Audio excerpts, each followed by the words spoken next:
Notice what I started with is just filling the whole thing in yellow, since that's the primary color or the main color being used, and then I fixed up the corners and other areas. That just saved me doing a lot of extra clicks for all this yellow space.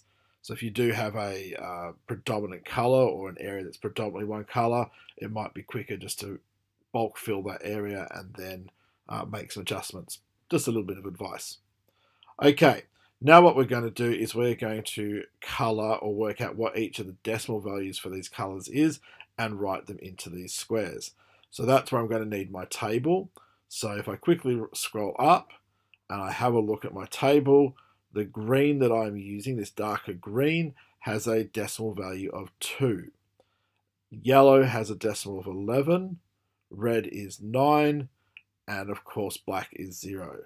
So green is 2, 11, 9, and 0. So if I come back down, green is 2, yellow is 11, red was 9, and blue. Sorry, I didn't mean to get black. I need blue. So blue is 12. So you can see what I'm doing here is I'm just putting one of each color in, so I've got the numbers written down. I'm also going to quickly highlight this whole table. I'm going to change the font color not to be automatic, but to be black, so that they all stand out a bit better. I've also got a highlight on for some reason, so we'll just turn that off as well. So we'll highlight all the fields and turn off that highlighter. Not sure why that was on. So now that I've got one of each color, it's just a case of filling in the rest. So everywhere that I've got a green, I'm going to put a 2. Everywhere that I've got yellow, I'm going to put 11. Everywhere I've got that blue, I'm going to put 12. And everywhere I've got red, I'm going to put 9. So again, I'm just going to do this quickly in fast forward for you.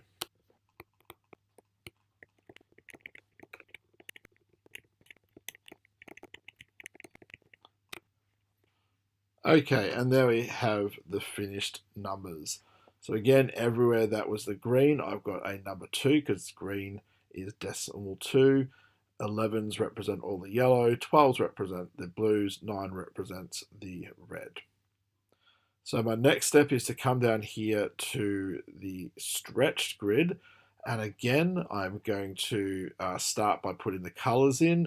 And then I'm going to take each of these decimal numbers and put the binary equivalent instead.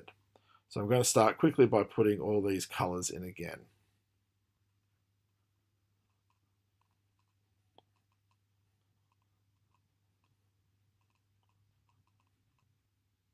Okay, so now I have my image again stretched out. And for those of you watching, you might have seen that I made a little mistake with the mouth.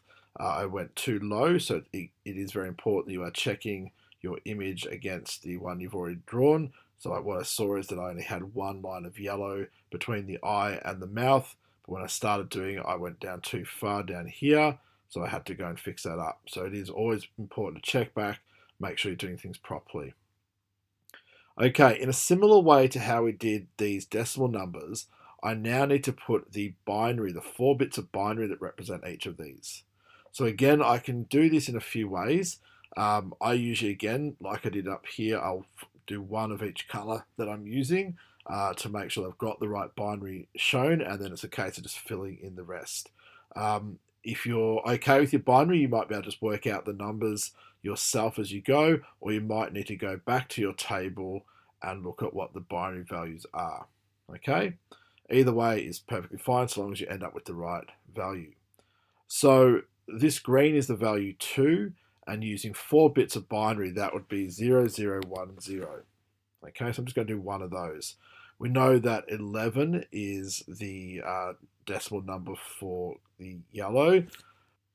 That's going to be 1011, 8, a 2, and a 1, making 11. For the red, we have 9, which of course is going to be 1001. And lastly, we have the blue, which is 12, which is going to be 1100.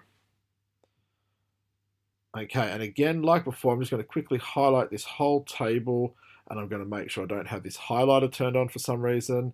And I'm also going to make sure all my text is black just to stand out a bit better. And that way it'll be a little bit clearer when I do all this work. That's a bit better. So again, I've now got each of the 4 colours I'm using. You might have more than 4, depending what you've chosen to draw, but I'm now just going to fill in all these spaces just like before, but instead of with a decimal value, I'm now going to do this binary. And I'll most likely do that by copying and pasting it as many times as I need to. So again, I'll just do that now in fast forward.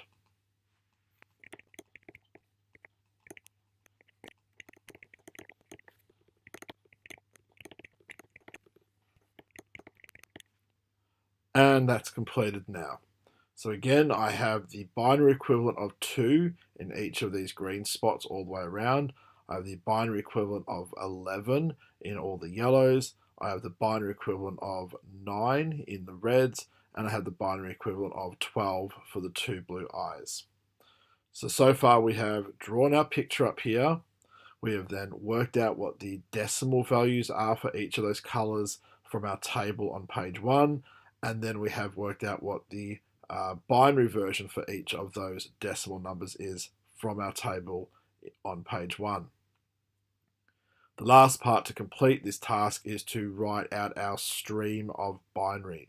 So we need to basically write 2 colors or 2 pixels worth of binary for each byte. So remember, these first 2 will be a byte, then these next 2 will be a byte, 3rd byte, 4th byte, and then we'll go to the row 2, 5th byte, 6th byte, 7th byte, 8th byte. Then we will go to a new row of binary. Okay, so we'll end up with 4 rows of binary, each row representing 2 rows of the pixels. So I'm about to transfer this binary into the box for the streamer binary, and I find it usually easier just to type it out. You can copy and paste it, but you'll have to do paste special to remove formatting. Then you'll have to adjust a whole lot of spacings and so forth. So I still find it just a little bit easier just to type it out. One thing on my screen, and again it might be on yours as well, when I click into the box provided, unfortunately I'm missing some of the lines, the first line of the picture, and it's very easy to make a mistake. So what I'm going to do here is I'm just going to zoom out a little bit just to make sure that I can see what I want on the screen. So I've got the whole picture as well as the space for the box. So in my case, I'm now at about 150% zoom. Again, it depends on what your screen size is. You may or may not need to zoom in. Yeah, I think about 150 for me is right. So here I can see the first line, so I've definitely got what I want. So I'm just literally going to start typing them in, remembering that before I press enter in this box to go to the second line, I'm actually going to fill 2 full lines of pixels. 2 pixels at a time to make up a byte, and in between each byte I will put a space before I do the next byte. Okay, so again I'll do that in a little bit of fast forward, so you'll be able to see it, but hopefully it'll be a bit quicker than what it actually takes me to do.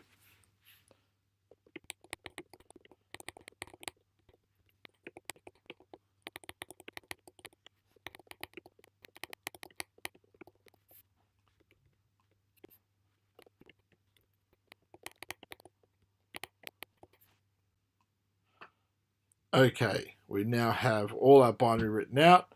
So this first string of binary, 8 bytes, represents the first 2 rows of pixels. The second string of binary represents the 3rd and 4th row of pixels. The third, the next 2, and the last 2. Again, looking at this binary, you can't tell what it is. It is very important that you're putting spaces between bytes, but just take your time, type it out carefully, and you should be correct. What I will be doing when you hand this in is I'll be copying this string of binary, this stream, and I'll be pasting into a special program, and I will actually then see this image appear on my screen with the correct colors. And that's how I will know that you have in fact got your binary right. If you make mistakes, I'll still get an image, but it will be some random colors, and it just won't come out right. So that's how I will know that you've actually taken the time, done it carefully, and been able to do this for yourself. So one last time, it's pretty straightforward. It just takes a bit of care. Draw up your pictures, only use the 16 colors available. From the table, find what their decimal values are. Again, I do encourage you to put the colors in each time to help you know what you're doing. then find the binary number for each of those colors, and then take 2 pixels at a time to turn it into a byte down here at the bottom. So that's 1 byte representing these first 2 pixels, next 2 pixels represented by the next byte, and so forth. So you end up with 4 lines of 8 bytes each, which represents this entire picture. Save regularly, submit when you're done on Schoolbox, and I shall mark them as soon as I can.